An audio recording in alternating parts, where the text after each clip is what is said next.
नमस्कार प्रिय दर्शकों, हाजिर हूँ आज भावों के क्रम में पंचम भाव को लेकर।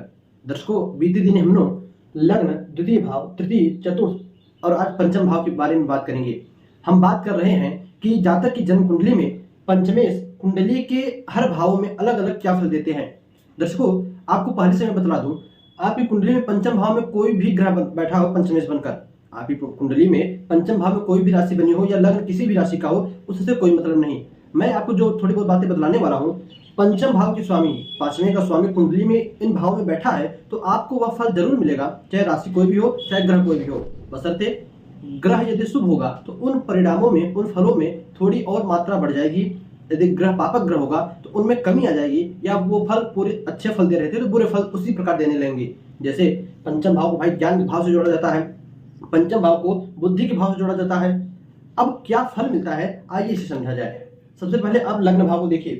पांचवें का स्वामी पंचमें से यदि लग्न भाव में बैठा हो तो ऐसा जातक अल्प संततिवान होता है। ऐसे जातक के बच्चे बड़े कम होते हैं। ऐसा जातक ज्ञानी होता है, विद्वान होता है, जिस क्षेत्र में, कार्य क्षेत्र में काम करता है उसका महारथी होता है। अब देखिए, अल्प संतति से मेरा प्राय यह है कि उस जातक को संतान होगी, ऐसा नहीं संतान नहीं होगी, संतान होगी किंतु अल्प होगी।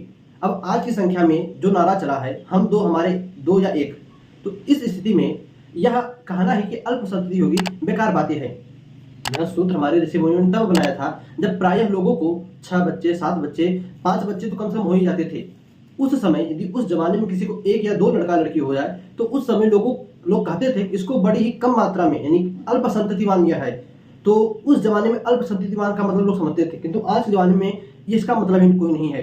तो ऐसा जातक आप कह सकते हो 1-2 बच्चों वाला, अथवा ज्ञानी होता है, गुणी होता है, चतुर होता है, अपने दिमाग से हर खेल खेलता है। ऐसे जातक के अंदर बहुत बल नहीं। जैसे पंचम भाव स्वामी कुंडली के लग्न भाव में हो, शास्त्र कहता है कि, ज्योतिष शास्त्र कहता है कि ऐसे जातक के शरीर में बहुत बल नहीं होता, किंतु बुद्धि का बल उसके पास बहुत होता है। कुंडली में पंचम भाव स्वामी कुंडली के दूसरे भाव में बैठे हों, शुभ ग्रह हो, तो ऐसा जातक धनी होता है, अपने ज्ञान से पैसे कमाने वाला होता है, शेयर मार्केट से पैसे कमाने वाला होता है। दर्शकों, पंचम भाव स्वामी कुंडली के तीसरे भाव में बैठे हो तो ऐसा जातक भाइयों के साथ मिलकर रहने वाला होता है, अपने भाई बहनों से काफी प्रेम करता है, स्नेह लगाता है। दर्शकों, पंचम भाव स्वामी कुंडली के चतुर्थ भाव में हो तो ऐसा जातक अपने पिता द्वारा पालित होता है, यानी उसके पिता आजीवन उसकी देखभाल रक्षा करते हैं। उसके पिता जब तक जीवित रहते हैं कुछ ना कुछ उनकी इनकम बनी रहती, पिता की इनकम बनी रहती है। ऐसा जातक अपने माता का परम भक्त होता है। ऐसा जातक अपने सुख सुविधा के लिए कोई भी काम कर जाता है। पंचम भाव के स्वामी कुंडली के पंचम भाव में बैठे हों तो ऐसा जातक बुद्धिमान होता है, गुणवान होता है, धनी होता है, लोक समाज में उसका जो है मान सम्मान रहता है। पंचम भाव के स्वामी कुंडली के छठे भाव में बैठे हो तो ऐसा जातक रोगी होता है। ऐसे जातक को मानसिक दिक्कतें बहुत बढ़ चढ़कर होती है। ऐसा जातक अपने शत्रुओं से पीड़ित रहता है। दर्शकों, ऐसे जातक की याददाश्त भी, जैसे कुंडली के पंचम भाव में कुंडली छठे भाव में हो, याददाश्त भी बहुत जल्दी उसकी चली जाती है। सूत्र कहता है कि कुंडली में किसी लोहे के आघात से, अब देखिए यहाँ पर ग्रह देखना पड़ेगा, जैसे लोकपात का शनि हो गया या किसी लोहे पर कारक ग्रह हो गया, तो ऐसे जातक को लोहे की चीज से आघात से ऐसे जातक की याददाश्त जाती है। स्वर्णपात का है या स्वर्ण धातु का कोई ग्रह है तो अन्य कारणों से, चाहे स्वर्ण से, चाहे कहीं से गिरने पर ऐसे जातक की याददाश्त जाती है। तो अन्य ग्रहों को देखते हुए जिस ग्रह का पंचमेश हो और कुंडली के छठे भाव बैठा हो तो ऐसा पंचमेश उस आघात से होने पर, उस वार से, उस चीज से, चाहे किसी हादसे से, चाहे जो है आप कह सकते हो किसी रोग के कारण, उस जातक की याददाश्त बड़ी जल्दी चली जाती है। कुंडली में पंचम भाव स्वामी कुंडली के सप्तम भाव में बैठे हो तो ऐसे जातक की स्त्री सुंदर होती है, गुणवती होती है, सुशील होती है। ऐसे जातक का पुत्र भी उसका आज्ञा मानने वाला होता है, पिता की आज्ञा का पालन करने वाला होता है, संस्कारी होता है। दर्शकों, कुंडली में पंचम भाव स्वामी कुंडली के अष्टम भाव में बैठे हो तो ऐसा जातक अपनी विद्या से, विवेक से हीन होता है। ऐसे जातक का विद्या, विवेक, भाग्य भी उसका साथ नहीं देता। उसके जितने भी भाई, पुत्र, स्त्री होती हैं वह सभी उस जातक के विपरीत कार्य करती है। उसके भाई भी उससे प्रताड़ित करते हैं, मारते पीटते रहते हैं या किसी न किसी प्रकार से परेशानी देते रहते हैं। उसके पुत्र भी उसकी आज्ञा का पालन नहीं करते और कहीं कहीं पर उसकी पत्नी भी उसका अनादर करती रहती है।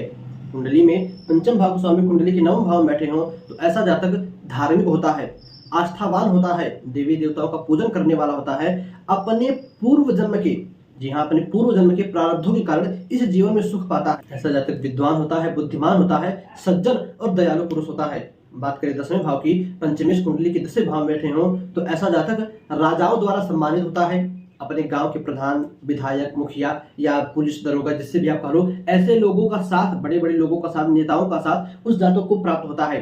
दर्शकों, ऐसा जातक जो कोई काम करता है, जिस क्षेत्र में रहता है, चाहे सरकारी नौकरी में रहे, चाहे टीचिंग लाइन में रहे, चाहे वह जातक पुलिस इत्यादि में रहे, चाहे किसी भी कार्य में रहे, उस क्षेत्र में एक महान सफलता हासिल करता है और उस क्षेत्र का पूरी तरह से ज्ञान उस जातक के अंदर रहता है।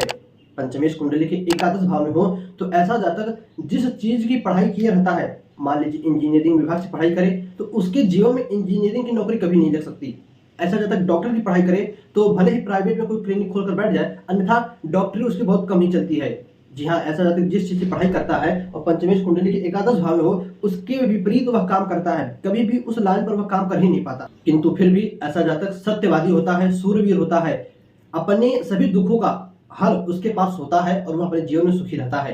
कुंडली के द्वादश भाव में, 12वें भाव में पंचमेश बैठे हो तो ऐसा जातक पुत्रवान तो होता है किंतु पुत्र सुख से विहीन होता है। यानी ऐसे जातक के पास संतति तो रहती है, उसके बच्चे लड़की तो रहते हैं, किंतु उसके साथ नहीं रहते। वो अपने पुत्रों का सुख, छोटे पर भी बच्चे जब पैदा हुए तब भी वो कमाने के लिए विदेश इत्यादि में रहा होगा, नहीं ले पाया, और बड़े होने के बाद बच्चे विदेश चले गए, ये गांव में पड़ा रह गया, या किसी भी कारण से। सूत्र तो कहता है कि ऐसा जातक ज्यादातर विदेश में ही रहता है, जातक खुद विदेश रहता है, किंतु किसी कारण से पुत्र तो होता है किंतु पुत्र का सुख नहीं ले पाता। दर्शकों, आप अपनी जन्म कुंडली देखिए, आपकी कुंडली में पंचम भाव के स्वामी कुंडली के किस भाव में बैठे हैं और किस प्रकार का फल दे रहे हैं, कमेंट करके हमें अवश्य बताइएगा। दर्शकों, बस आज के इतना ही, इजाजत दीजिए, पुनः से मुलाकात होगी किसी नई वीडियो में नए टॉपिक के साथ। तब तक के लिए नमस्कार।